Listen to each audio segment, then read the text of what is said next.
أعوذ بالله من الشيطان الرجيم بسم الله الرحمن الرحيم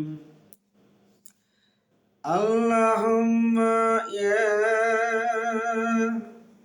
نور تنورت بالنور والنور في نورك يا نور اللهم بارك علينا وارفع عنا بلينا يا رب لبواك وارحم لبواك وارحم لبواك واكرم لبواك أن الله يبعث من في القبور اللهم ارزقنا الدين مع الكروب والإخلاص والاستقامة بلطفك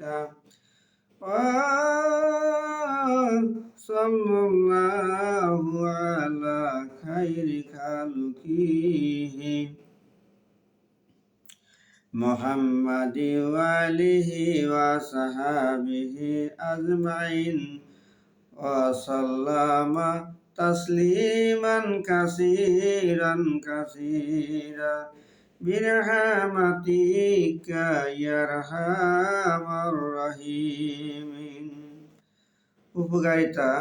একদিন রাসূল সাল্লাল্লাহু আলাইহি সাল্লাম মদিনার মসজিদে বসা ছিলেন।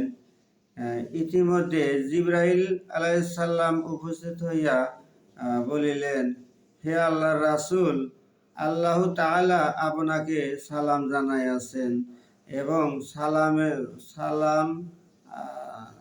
সালামাতে দরুদ তোফুয়া উপহার পাঠাইয়াছেন। তারপর বলিলেন, এই দোয়া আপনার উম্মতের জন্য প্রেরণ করা হইল, যাহা আপনার উম্মতদিগকে ক্ষমা করিবার কারণ বলিয়া নির্ধারিত করা হইয়াছে। যদি আপনার উম্মতদিগকে কেহ সারা জীবনে তওবা না করিয়া থাকে আর তওবা করিয়া ভক্তি বিশ্বাস সহকারে দোয়া সব সময় পাঠ করে এবং সহসতী সিদ্দিক আরশ কুরসি লৌহ কলম 7 আসমান জমিন ও বেহেশতের সমান সওয়াব পাইবে। সুবহানাল্লাহ। অর্থাৎ ইহারা আজীবন যে পূর্ণ সঞ্চয় করিয়াছে, আল্লাহ তাআলা এই দোয়ার বরকতে পাঠকারীর আমলনামায় অনুরূপ পূর্ণ লিখিয়া দেবেন। সুবহানাল্লাহ। আর যদি কেহ এই দোয়া সমস্ত জীবনে একবার পাঠ করে, অর্থাৎ লেখা দেখে, এমনকি অন্যের মুখে শোনে, তাহলে সে হযরতে নূহ আলাইহিস সালাম, হযরতে ইয়াকুব আলাইহিস সালাম, হযরতে ঈসা আলাইহিস সালামের মতো পয়গম্বরদের সওয়াবের অধিকারী হইবে। শুধু ইহাই নহে, প্রধান চারি ফেরেশতা হযরতে জিবরাইল আলাইহিস সালাম, হযরতে মিকাইল আলাইহিস সালাম, হযরতে আজরাইল আলাইহিস সালাম এর মতো সমান নেকি সওয়াব তাহার আমলনামায় লিখিয়া হবে।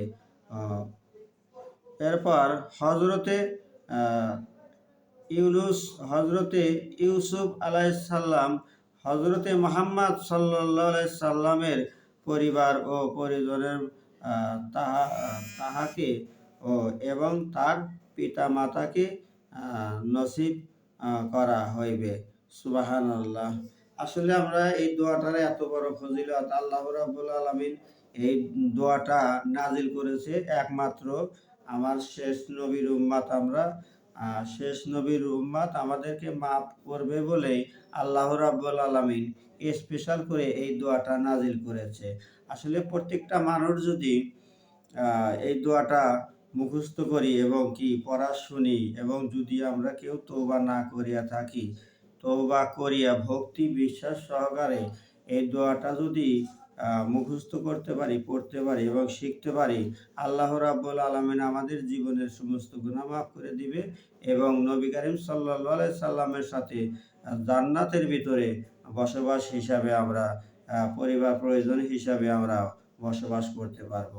তা আমরা প্রত্যেকটা মানুষই হয়তো কেউ লেখা পারে না, কেউ পড়াশোনা পারে না, এবং কি এই কয়েকটা যদি কেউ অন্যের মুখেও শোনে, আল্লাহ রাব্বুল আলামিন তারও আমলনামায় এরকম নেকি দান করবেন। সুবহানাল্লাহ।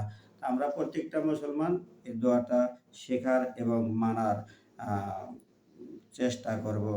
আল্লাহ হাফেজ।